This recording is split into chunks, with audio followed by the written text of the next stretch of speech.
أختنا هدايا صاحي كي تستريح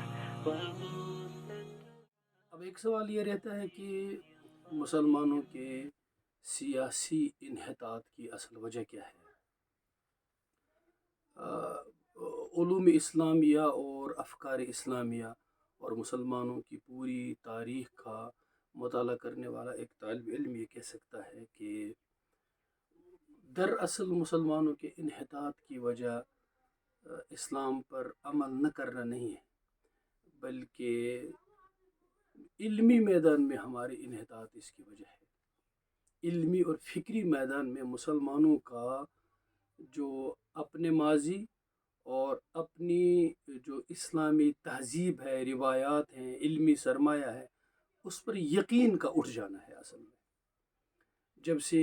مغربی فکر کا استعلا ہوا، آنسلاٹ ہوا، تو اس کے بعد اس طرح سے ایک ایسی صورتحال بنی کہ مسلمانوں کا اپنے اقدار سے اپنا جو فکری سرمایہ ہے، علمی جو مسلمانوں کا کنٹریبیوشن رہا ہے، اس سے یقین اٹھ گیا ہے۔ اور اس یقین کے اٹھنے کی وجہ یہ ہے کہ اس پر سے مسلمانوں کی نظر ہٹ گئی ہے، اپنا ماضی مسلمانوں کے پاس سامنے نہیں ہے۔ اس کی سب سے بڑی وجہ یہ ہے کہ دیکھیں، مسلمانوں کے صدر اول میں خلافت راشدہ کے بعد جو بنو امیہ کا دور شروع ہوا، اس میں مسلمانوں میں تہذب کی جو سب سے بڑی خرابی ہے وہ پیدا ہوگی، اور بدقسمتی سے سیاسی نوعیت کے اختلافات مذہبی قسم کے اختلافات کا رخ اختیار کر گئے، اور پھر اسے یہ کہ روایات میں اس کا اثر پڑا، تاریخ میں اس کا اثر پڑا، اور تاریخ کی شبیہ بگاڑ دی گئی۔ اس کے بعد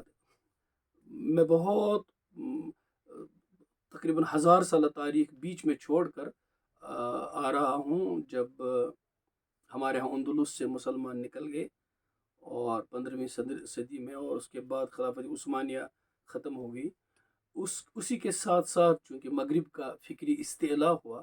اس میں جو سب سے بڑی بدقسمتی یہ ہوئی کہ مستشرقین کا اغیار کا ایک ایسا طبقہ پیدا ہوا جنہوں نے مسلمانوں کی تاریخ کی اس طرح سے وہ قطر بیونت کی، اور اس طرح سے اس کو بگاڑ دیا، اور اس طرح سے مسلمانوں کے ماضی کی شبیہ خراب کر دی کہ مسلمانوں کا اعتماد اپنے ماضی پر سے اٹھنے لگا۔ اس کی سب سے بڑی وجہ یہ ہوئی کہ ان مستشرقین کے جو شاگرد مسلمانوں میں پیدا ہوئے،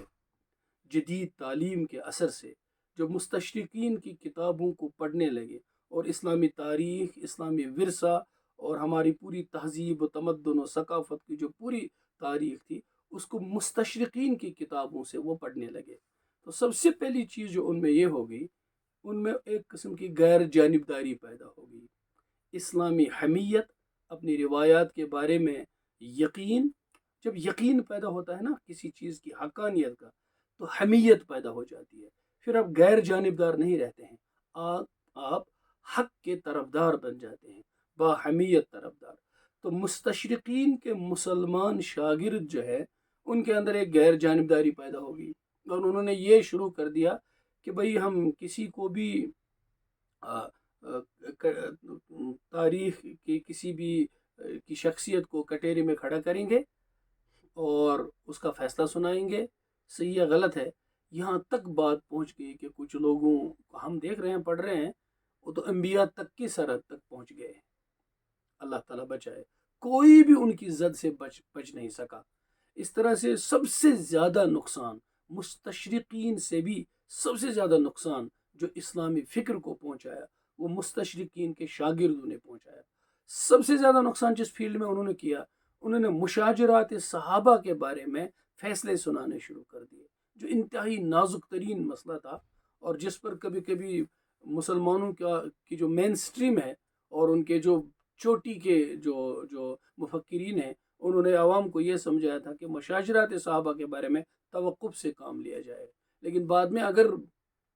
مجبوری کی بنا پر مسلمان مورخین کو اس کے بارے میں باتیں بھی کرنی پڑیں تاریخی واقعات کو لے کر کے، لیکن انہوں نے تاریخی واقعات کو یہ پوزیشن نہیں دی کہ وہ ہمارے عقائد کے اندر مداخلت کریں۔ دیکھیے، مسلمانوں کے عقیدے کی بنیاد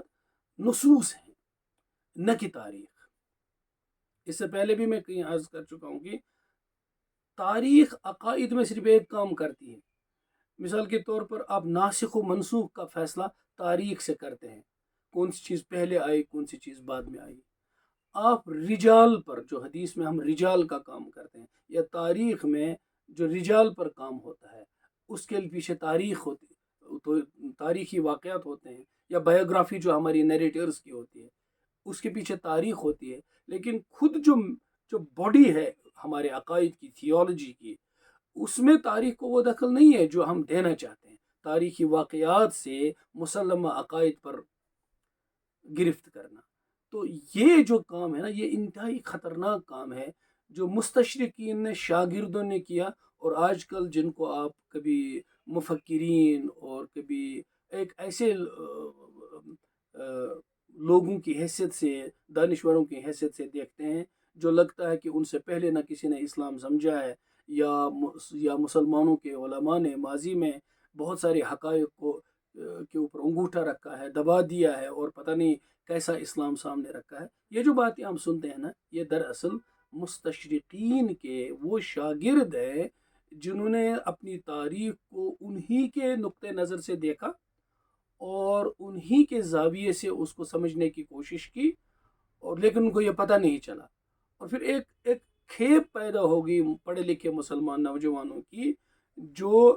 جن کو میں غیر جانبدار تو نہیں کہوں گا، البتہ بے حمیت کہہ سکتا ہوں ان کے اندر سے وہ حمیت نکل گئی، اور نتیجہ یہ نکلا کہ اپنی تہذیب سے، اپنے تمدن سے، اپنی فکر سے ان کا یقین اٹھ گیا۔ اور اس وقت اس قسم کے سارے نوجوان یہ سمجھتے ہیں کہ اگر اس وقت دنیا میں کوئی روشنی ہے تو وہ فکر غرب کی وجہ سے ہے۔ تو ان کو ہمارے مورخین نے اور ہمارے مفکرین نے مختلف ناموں سے یاد کیا ہے، جس سے اصل میں ان کی اصل پوزیشن سامنے آتی ہے۔ دیکھیں، کسی طبقے کی اصل پوزیشن اگر ان کو آئینے میں نہ دکھائی جائے تو یہ بھی مورخ کا ظلم ہوتا ہے۔ تو ان لوگوں کو مستشرقین کے آپ شاگرد کہیے، غیر جانبداری کے بجائے کبھی بے حمیت کہیے، یا اس کے پیچھے ان کی غرب زدگی کو کہیے۔ وہ غرب زدگی ہے کہ وہ اپنی فکر سے بالکل ہی بعد میں، پہلے تو یہ آتا ہے کہ آپ کسی چیز کے بارے میں، اپنی کسی چیز کے بارے میں باحمیت ہوتے ہیں، اس کے بعد کی حمیت ختم ہو جاتی تو آپ غیر جانبدار ہو جاتے ہیں، اس کے بعد غیر جانبداری کے ساتھ اٹھ کر اس کے بعد آپ کو تعصب پیدا ہو جاتا ہے اپنی فکر کے خلاف، اور یہاں سے ذہنی ارتداد شروع ہو جاتا ہے۔ تو ہمارے ایک بڑی تعداد جوانوں کی جو پڑھی لکھی ہے، وہ ان کے اندر ذہنی ارتداد شروع ہو چکا ہے، اس لیے وہ اپنی فکر کے ساتھ منسلک مفکرین، علماء، صلحاء، یہاں تک کہ مجددین سے بھی بیزار دکھائی دیتے ہیں۔ یہ وجہ ہے کہ ہمارے ہاں جو انحطاط اس وقت ہے سیاسی میدان میں۔ دیکھیے، سیاسی میدان کا اصل میں، سیاست کے پیچھے جو قوت ہوتی ہے وہ افکار کی ہوتی ہے، تو اس لیے ہمارا اصل میں انحطاط افکار کے میدان میں ہے۔ تو اس میں ضرورت یہ ہے کہ اتنا کام کیا جائے کہ دنیا